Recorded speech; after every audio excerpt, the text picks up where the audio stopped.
جب تمہارے رشتہ دار تمہارے خلاف بولنے لگ جائیں تو سمجھ جانا کہ تم صحیح راستے پر جا رہی ہو۔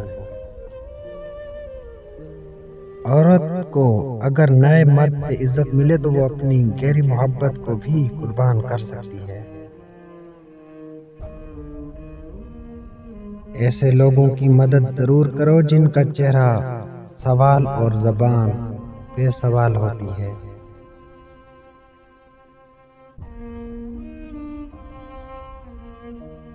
زندگی میں دو چیزیں ٹوٹنے کے لیے ہوتی ہیں، سانس اور ساتھ۔ سانس ٹوٹنے سے انسان ایک بار مرتا ہے اور ساتھ ٹوٹنے سے انسان بار بار مرتا ہے۔ کچھ لوگ کھانے کے اتنے شوقین ہوتے ہیں کہ دوسروں کی خوشیاں تک کھا جاتے ہیں۔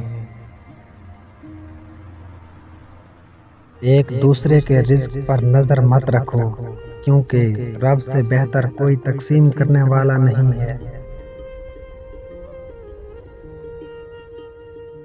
کسی سے مل نہ سکو تو خدا کا شکر ادا کرو، کسی سے مل کر بچھڑنا بہت بڑی اذیت ہے۔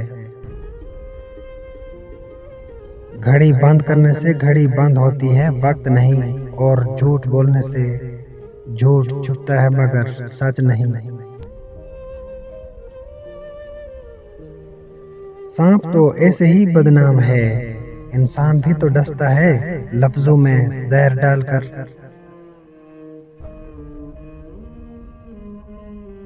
انسان کی سب سے بڑی حماقت یہ ہوتی ہے کہ وہ ایسے شخص کے لیے افسردہ ہو رہا ہوتا ہے جو اپنی زندگی انتہائی خوشی سے گزار رہا ہو۔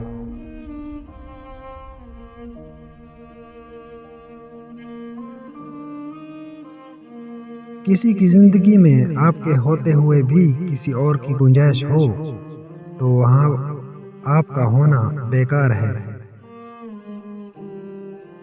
جیتے ہیں تو 100 عیب نظر آتے ہیں، ہم مر جائیں تو ہم کا کوئی اچھا نہیں ہوتا۔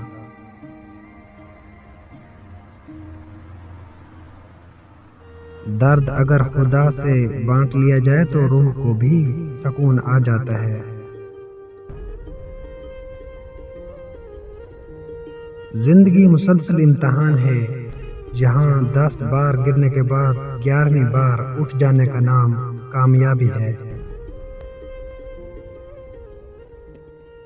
بعض دکھ بھی گونگے انسان کی طرح ہوتے ہیں جو نہ بتائے جا سکتے ہیں اور نہ سمجھائے جا سکتے ہیں، بس چپ چاپ پالے جاتے ہیں۔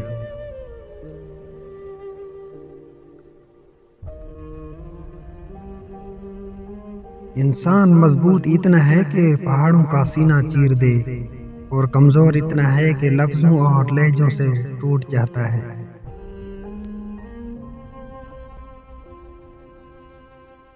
اگر خون کے رشتے ناراض ہو جائیں تو پھر ملاقاتیں جنازوں میں ہوا کرتی ہیں۔